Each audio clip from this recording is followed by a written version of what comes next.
Right, in the last video, we got to this point. We were trying to draw a circle, tan radius about this, and it kept going in the wrong direction. So I'm going to click the undo button to get rid of that. And then I'm going to show you, hopefully you played around with this a little bit and figured it out on your own.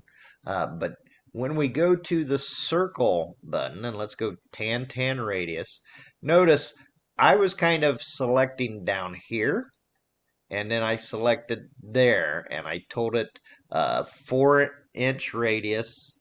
I kept my cursor over here, and when I hit the enter, it still put the circle going in that direction. Tan point on here.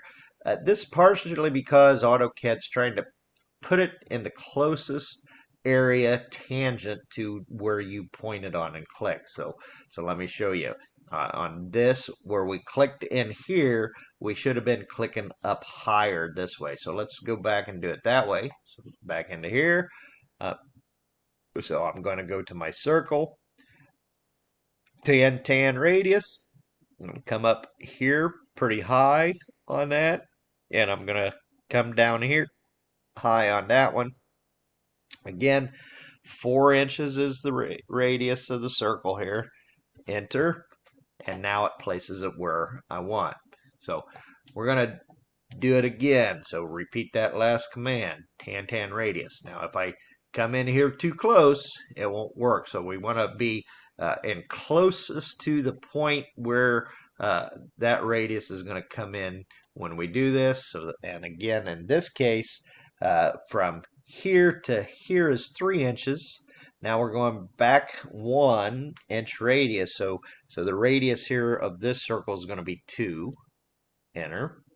By the way, I did tan circle there, but you could have also kind of came in, and again, these radiuses are right off of the center, so you could have been doing some of these off of the center there as well. So either way, I just wanted to kind of show you the use of the tan radius feature. Let's go back into the layers. I'm going to turn off the center line layer for just a second when I go to trim these out. So here, back to my trim tool up here. I'm going to get rid of this part right here and get rid of that part. So I don't need either of those.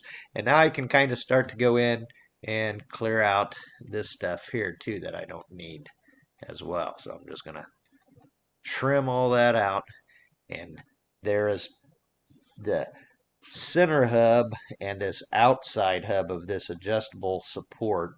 So next up, we've got a radius that goes up here. Hang on, let me hit escape twice to get out of that circle tool. So I can go from here to here with a radius of 5, and from here to here with a radius of 3. So let's go ahead and get those put in.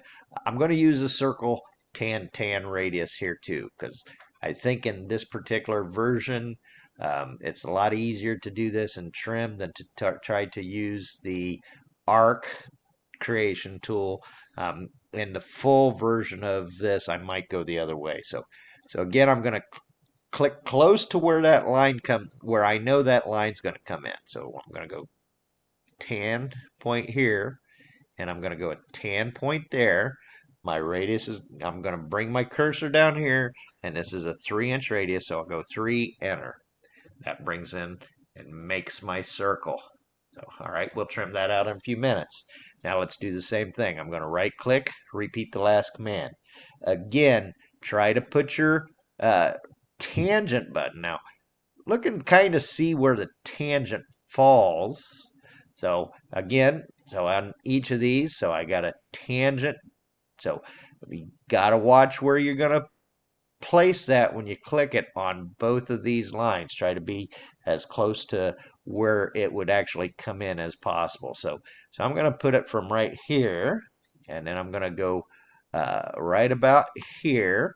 I'm bringing my cursor down over to here, kind of where the center of this radius would fall in at if I was to do it.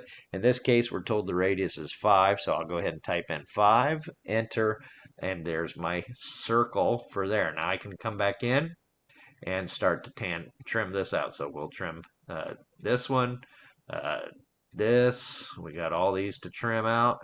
So, and there is my finished drawing, all trimmed and ready to go. Hit escape twice to get out of the trim command.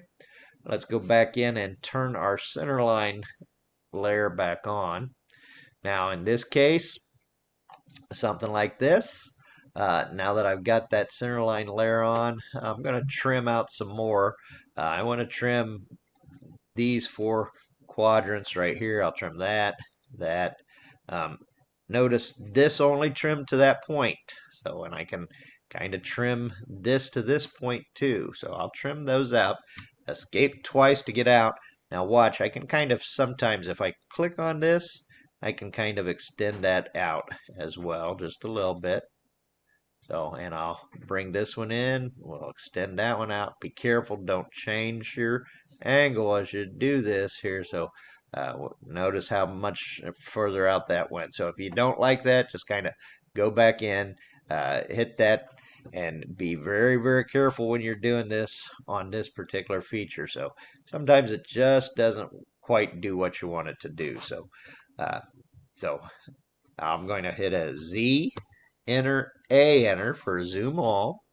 So notice it which way it goes, just again to give an idea. So if I take a Z, enter, E for extents, notice how it kind of brings it back and does all of your drawing parts into the center. So just the difference between zoom all and zoom E there as well. We're finished, so it's time to save this. So I'm going to go save, and we will name this one adjustable support with a capital A and a capital S, no space in between the two words, then hyphen your first initial, your last name to save that.